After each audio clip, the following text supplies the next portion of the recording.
Okay, so today we'll be talking about volumes, and we'll be talking specifically about volumes of cylinders, cones, and spheres.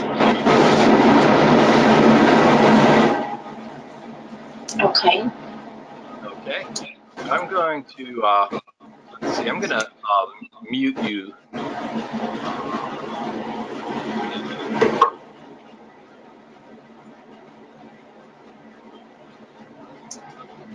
Oh, I may not be able to. Oh, there we go. Okay, so I'm gonna put you on mute, but then if you want to talk, take yourself off of mute. Oh, there you go. Okay. All right, here, let me stop the recording and I'll start. This conference will now be recorded.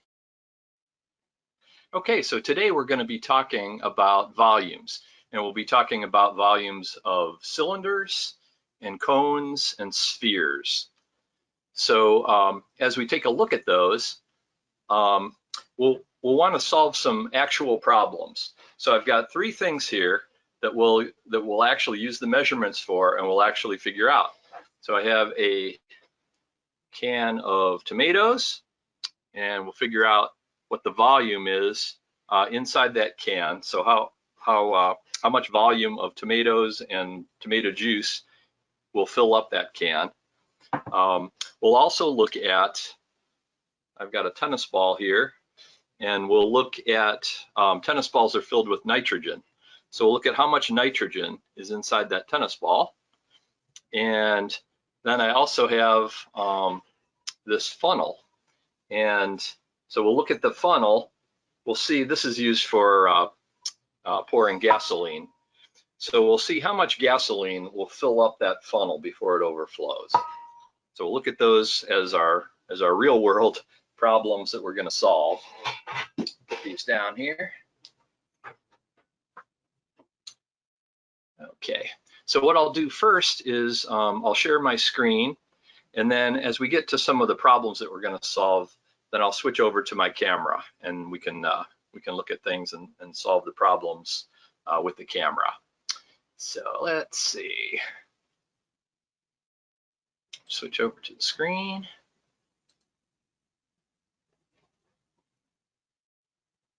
Okay, and then we'll get down in there. Start this up. Okay, so the topic today, cylinders, cones, and spheres, and we'll look at the volumes of those. So first of all, it's a good thing at this point, since all of these, depending on how you slice these objects, they all have circles in them. And that's an important part of the formulas that we use to solve them, to figure out what their volume is. So today we're gonna review circles. We'll also talk about pi, what that is, and how that came to be. And then we'll look at the volume formulas. So we'll want to look at the formulas for the cylinders and cones and spheres. And then, as I mentioned, we're going to take those and apply those formulas to some real measurements to see how much volume some of those things hold that I showed. And then to actually solve those, we'll be using number substitution. So we'll substitute numbers into the formulas, and then we'll solve those. And it'll be mostly multiplication and division. So once we get the formulas put together, we'll be able to figure those out with our usual techniques of multiplying and dividing. All right. So looking at a circle, there's three things that matter here for some of these formulas. In fact, there's one that really matters, and that's the radius. So if we look in the circle, the radius is the measurement from the center to the outside to the actual circle itself. So that's that length. And you can kind of think of it as a windshield wiper. So it would be like from the center here, it would sort of be, no matter how you rotated it around, it would always be the same length, and that's your radius. Maybe a way to remember radius is that it radiates from the center. So that might be a way to think about that. Another thing in a circle is the diameter. And the diameter is like the longest distance in a circle. So it goes all the way from one edge to the other. And a lot of times in these formulas, they'll give you, or a lot of times in the problems, they'll give you the diameter. But really, most of the formulas use radius. So the way that you can convert a diameter to a radius is you take that diameter and you divide it by 2. You just cut it in half. And I'll show you a little bit more about that on the next slide. And then another thing to remember about circles is the circumference. And the circumference is the distance around. So a circumference is just a special name for the perimeter of a circle. So it's that length all the way around the circle. So remember I mentioned that diameter is made up of 2 of these radius distances. So let's look at that and we'll see why. So if you do think of a radius sort of like a windshield wiper, you can see that when it swings all the way to this side, you've got 1 radius there, goes halfway across. And when it swings all the way to this side, you've got 1 radius there that goes halfway across the circle. So you can see that the diameter is twice the radius, or another way of saying it is a radius is half of the diameter, and a diameter is twice the radius. Does that make sense? Yes. Okay, all right. So we'll go on to the next thing, and the next thing that I like to talk about is pi, but not really this kind of pi. I do like to talk about this kind of pi because I like it, but the actual pi in math is this. So pi is a special number, and we usually approximate it as 3.14. And what this is, and why this is special is if you take the circumference of any circle, no matter how big or small, if you take the circumference of any circle and you divide it by the diameter, so you have this formula, circumference divided by diameter, it always comes out 3.14 and a lot of other digits. So that's what pi is.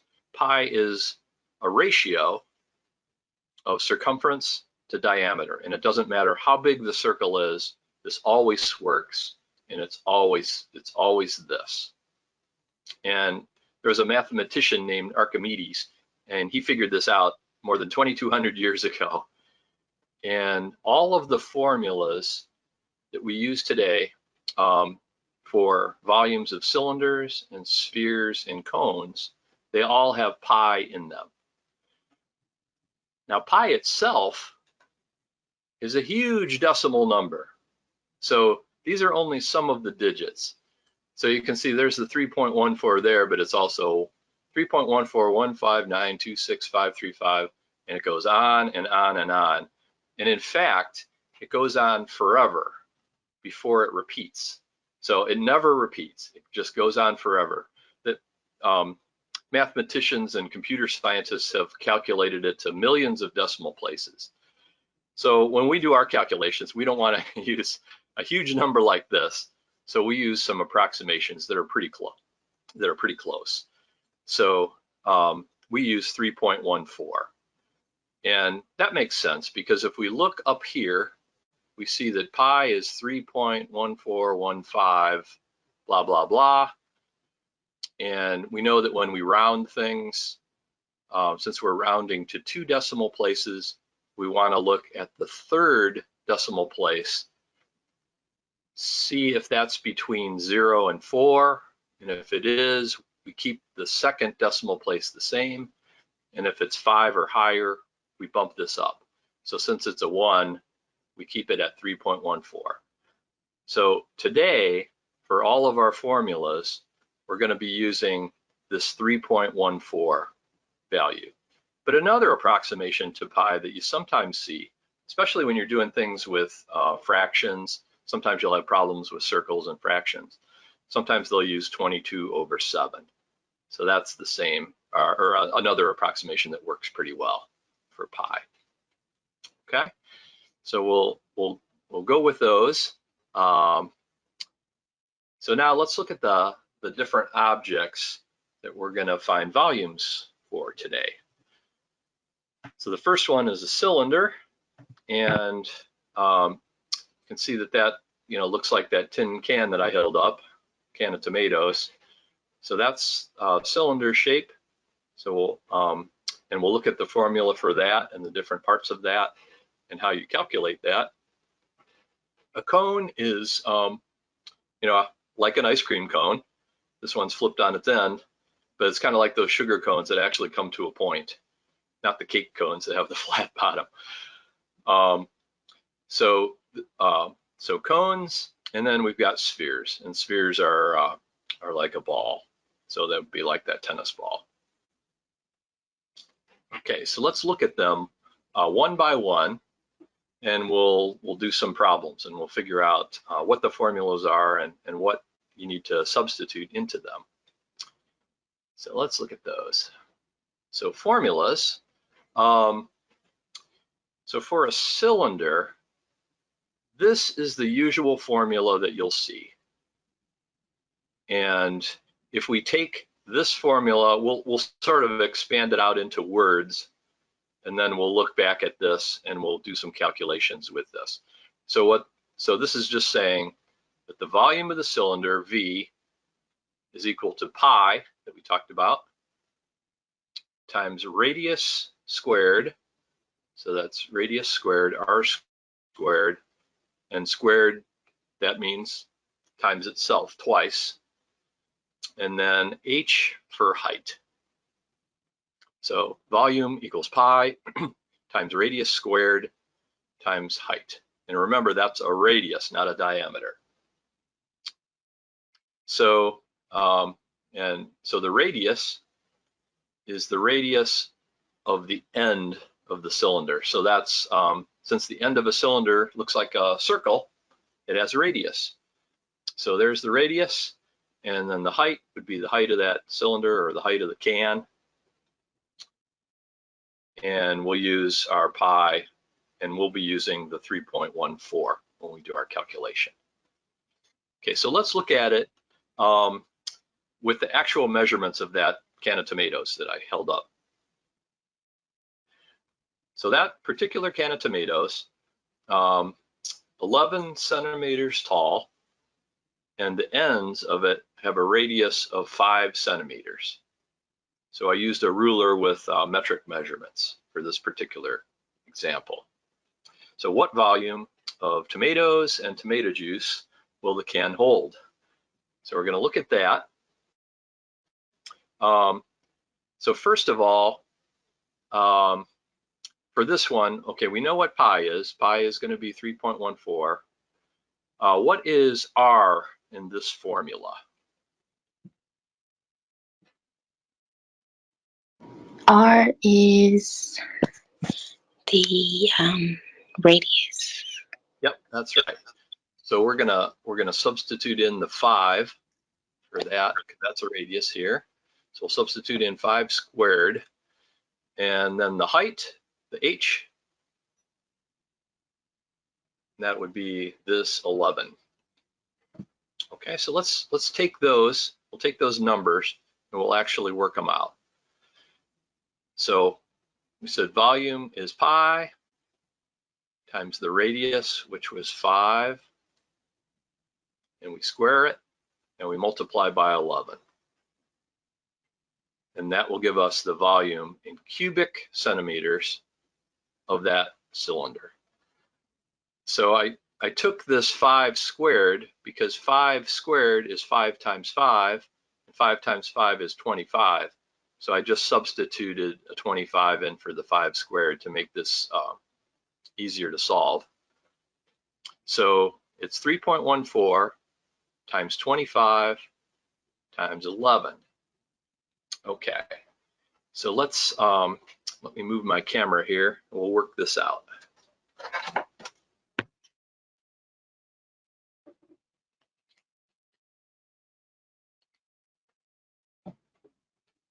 This wire. And let's see, stop sharing my screen. There we go.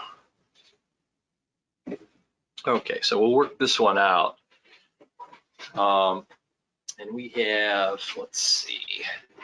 So what we want to solve, 3.14 times 25 times 11. So since it's just three numbers being multiplied, we can do them in any order. So let's start with the 25 times 11, and we'll save the decimal stuff for the end. So we've got 25 times 11. So 1 times 5 is 5. 1 times 2 is 2. And then we go down to the second row, so we add a 0. And 1 times 5 is 5. 1 times 2 is 2. And we're going to add those two together. So we have 5, 7, 2. So 25 times 11 is 275. So we're partway there. We've got this to be 275. Now we have to multiply that by 3.14. So let's do that. 275 is 3.14. Okay, so we got our 5 times 4. That would be 20. 2 up there. 7 times 4 is 28. Plus 2 is 30. 3 up there. 4 times 2 is 8. And 3 is 11. Okay, then we'll go down to the next row. Put our 0. 1 times 5 is 5. 1 times 7, 7. 1 times 2 is 2. And the last one, so now we need to put 2 zeros. 3 times 5 is 15. 3 times 7 is 21, plus 1 is 22. 2 up there. And 3 times 2 is 6, plus 2 is 8. Okay, so we'll collect all these down here, add them up.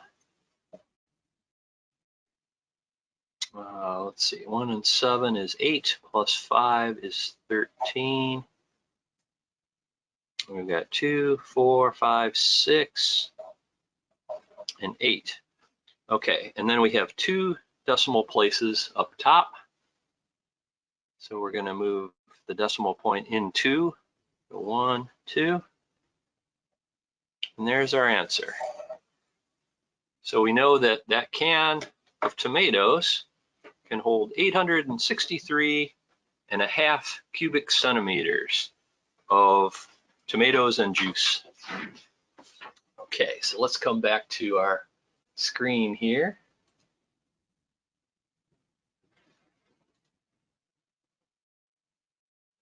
Okay, so that's what we calculated. 862.5 cubic centimeters. That's the volume. The volume is 863.5. Yep, that's right. Yeah, and the way to think about volume is, so these are in cubic centimeters. So anytime you have volume, it's in cubic something. And in this case, since we use centimeters in our calculations, it's going to be cubic centimeters. So a way to think about that is if you have a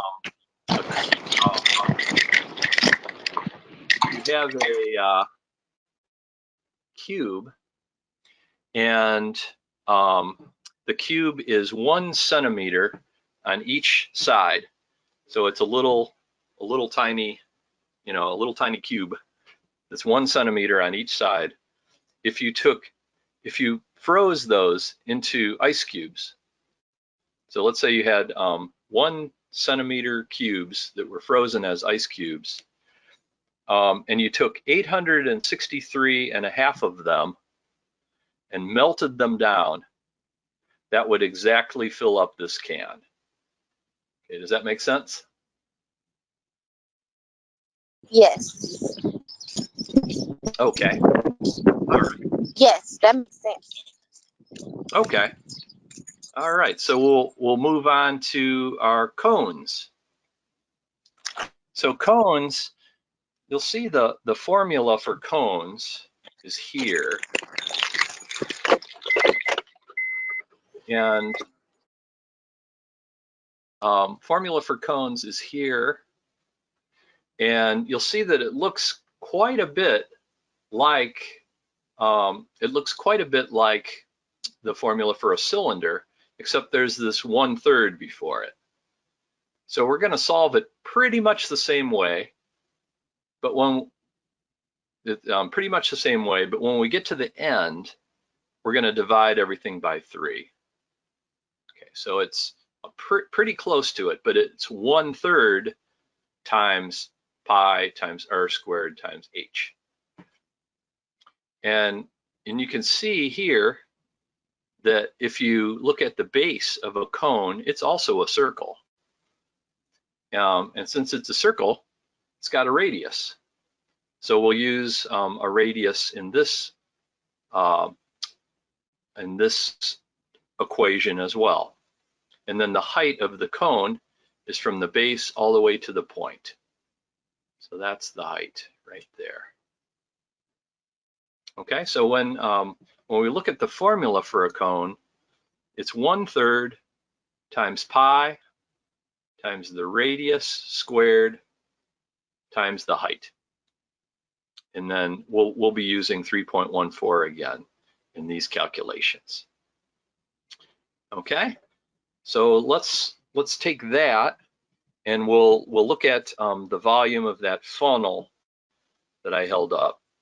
And the actual measurements for those this time will be in inches. Oh, did you have a question? No.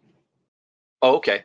All right. So yeah, well, for the funnel, what I measured there was that the height of the funnel was 4.5 inches, and but what I did, since it's kind of hard to measure the radius of something, it's a lot easier to just take the ruler and put it across the whole circle. I saw that the distance all the way across the funnel was 6 inches. Okay, so if I have these for the measurements, 4.5 from the bottom to the top, and 6 inches across, what numbers would I plug into this formula?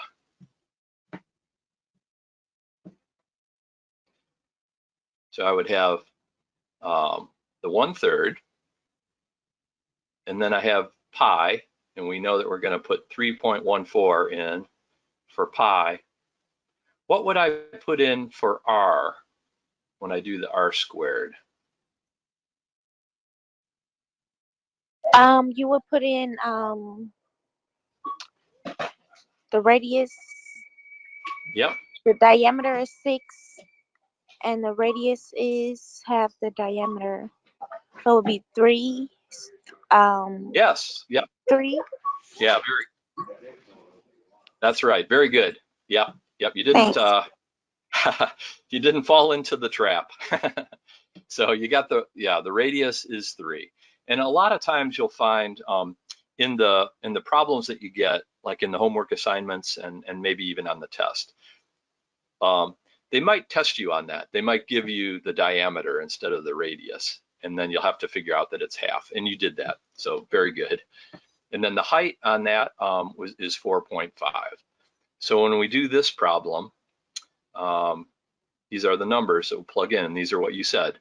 So we have the 1/3, we have the pi, we have the r squared, and we have the height. And see what I've done here, I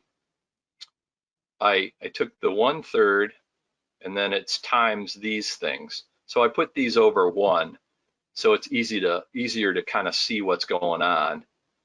And then when you do that, then using the order of operations, you do the exponents before you do the multiplying. So I took the 3 squared and I turned that into 9, because 3 squared would be 3 times 3. 3 times 3 is 9. And then 4.5. So when we do that, let's take that, and then you can see that we might even be able to simplify some things here. So let's take that as a start, and we'll go back to the camera. Let's see, go back to the camera, and Say that again. So we're gonna take. Let me go back to the screen here.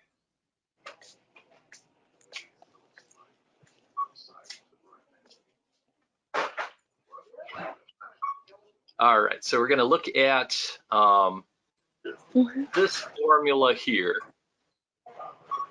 and we'll solve that on paper. So I'll go back to the camera, and we can look at it that way, and we'll actually work that one out. I'm cute. I'm glad I ain't got no money.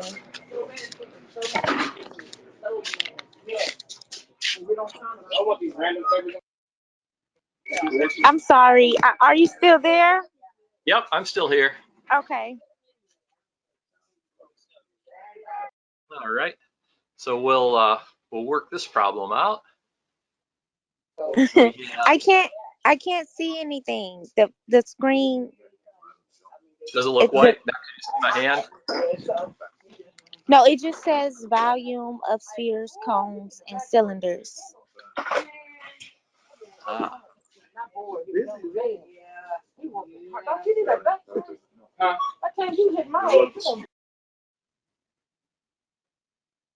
Okay, can you see now?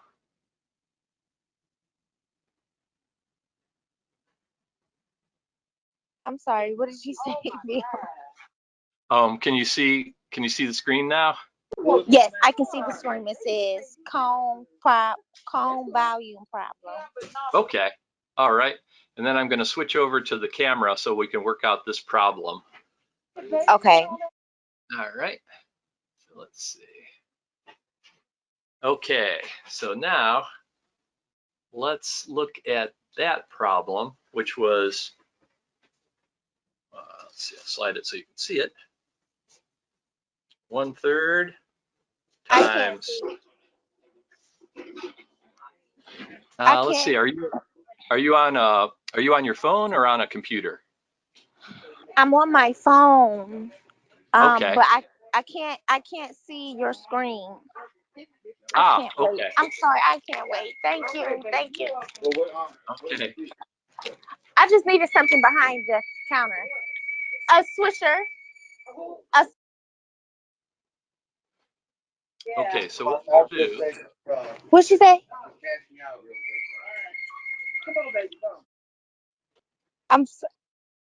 I'm sorry, Bill. It's early in the morning, and I'm just had some. Yeah, I had okay. something going on. I'm following along. I understand completely. So I don't want Okay. you to think that I am lost or my focus is somewhere else. Yeah, that's okay. I understand completely. I understand.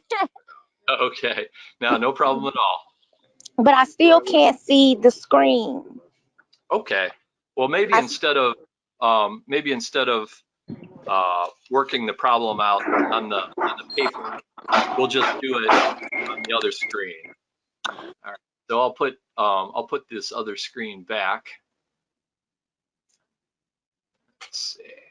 Get this back here.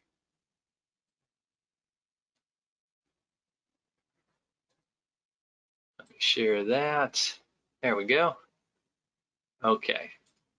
So we'll just, since we did have a chance to work through one of the problems by hand, I'll just show you these, and these can be, you can work these out by hand, or if you want to go back and solve them later, looking at the recording, you can do it that way as well. So what we did, we substituted in, and we had pi times r squared times h. We took that radius squared, which was 3 squared, and we turned that into a 9. And then we can combine all of these. But if we look at this, since we're doing multiplying of fractions, you can see that we've got a 3 here on this fraction. We've got a 9 here on this fraction. So we could cancel that 3 and turn that into a 3 so that we could multiply out. And this is what I would have shown on paper. Wait, I don't get that. I don't get that part where you said cancel out the 3. Oh, yes. Okay. Yes. So with multiplying fractions, when you're multiplying different fractions together, you can look and see if there are common terms in the denominator and the numerators of the different things that you're multiplying together. So here, 3 can go into 3 one time. So I could, let me see if I can do this here. Try it with the drawing tool. Yeah, let's try that. Okay, so 3 goes into 3 one time, and 3 goes into 9 3 times. So when you're multiplying fractions, sometimes you can find common things that you can cancel, and it makes the final calculation easier. So this would all end up being equal to, I'll try to do this writing with my mouse here. So this would be, oops, this would be 3.14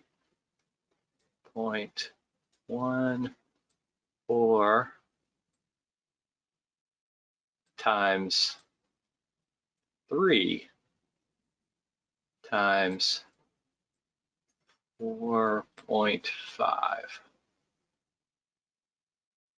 because I turned that 3 into a 1, so that sort of made this denominator go away. And then I turned that 9 into a 3, so that we now have 3.14 times 3 times 4.5. And if we were to multiply all those together, then we'd end up with 42.39 cubic inches. And so kind of what that means is if we had ice cubes that were 1 inch on each side, so a length, a width, and a height of 1 inch, and we had those ice cubes, and we had 42 and a little bit more, and melted those down, those would fill up the funnel. Those would fill up the funnel exactly. And since we don't usually measure gasoline in cubic inches, we measure it in gallons, or maybe quarts, but mostly gallons. There's probably a conversion formula to go from cubic inches into gallons, but I didn't do that here. Okay, so does that make sense?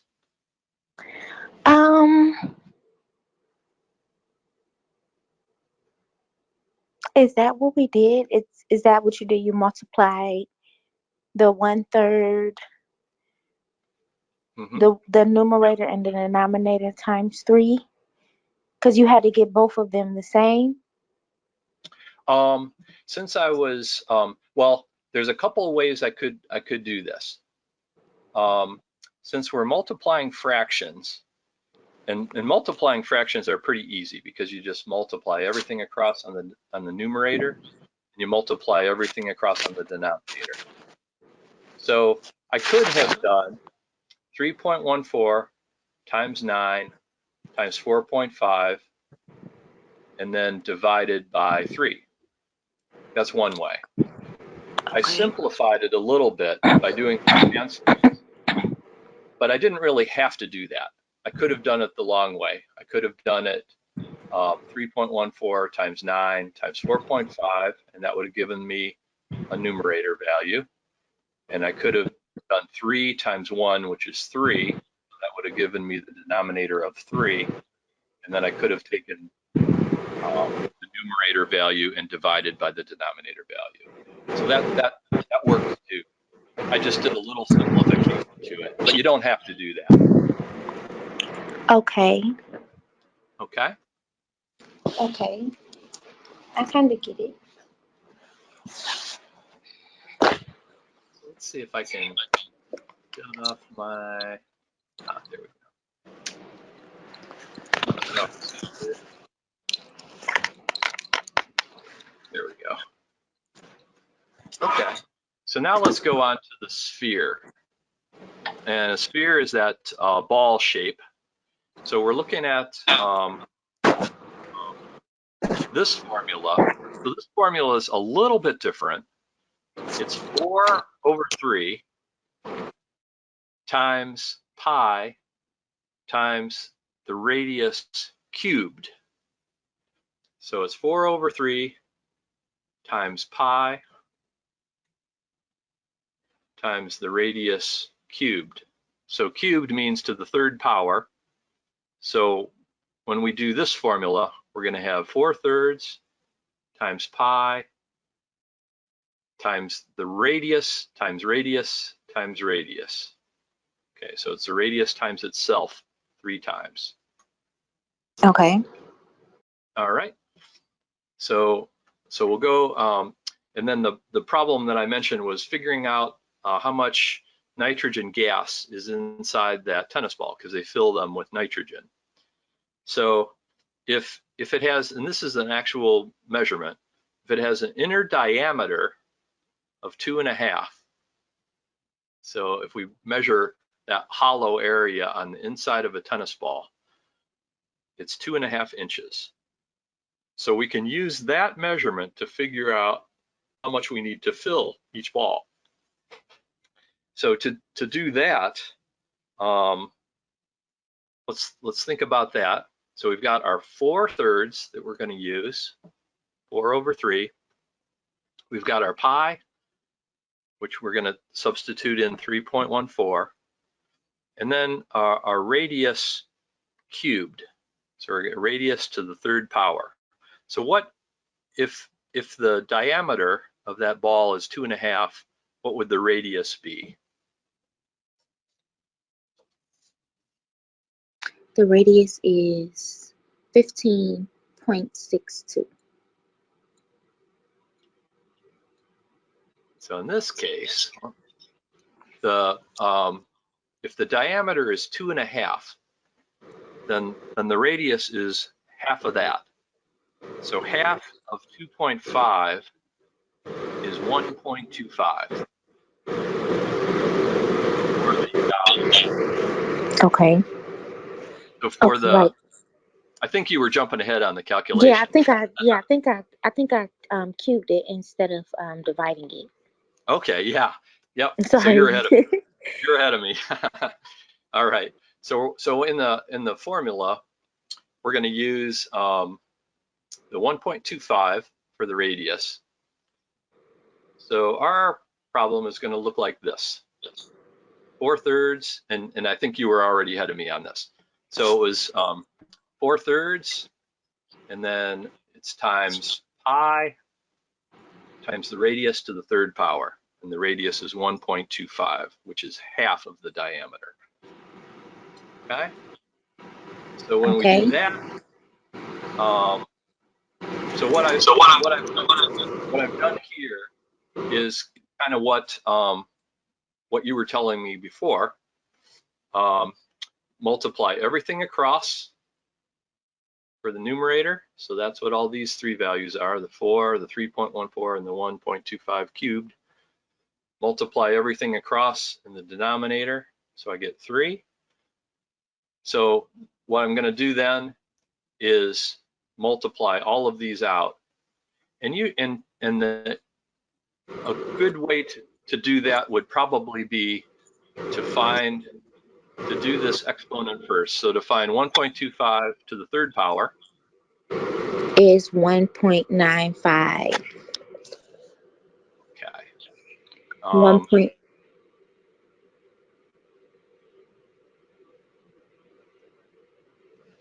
So yes, so 1.25 times 1.25 times 1.25, and then that'll get multiplied by 3.14. That'll get multiplied by 4. And then once you have all that, then you can divide by 3. I got, there we go. Okay. 8.8 cubic inches. Okay. Okay. Yep. Is that what you got? Okay. 8.18. Yeah, I got 8.17. But I guess they rounded it. Yeah, that's right. Yep. Good. Yeah, that's exactly right. So good. All right. So you figured out that there's 8.18 cubic inches of nitrogen inside a tennis ball. So don't you feel good about that? I do. I feel so confident. Good. Yeah. So let's just look at what we did as we wrap up here.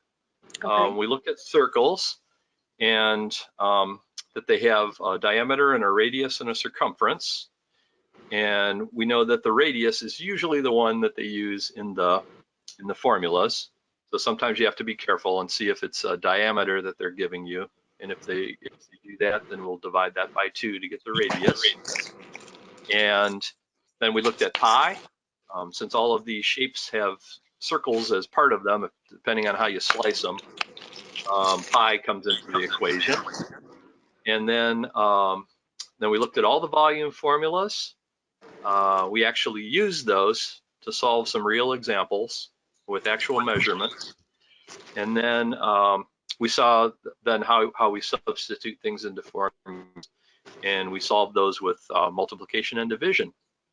So I think that's about it. Did you have any other questions? No, that was great.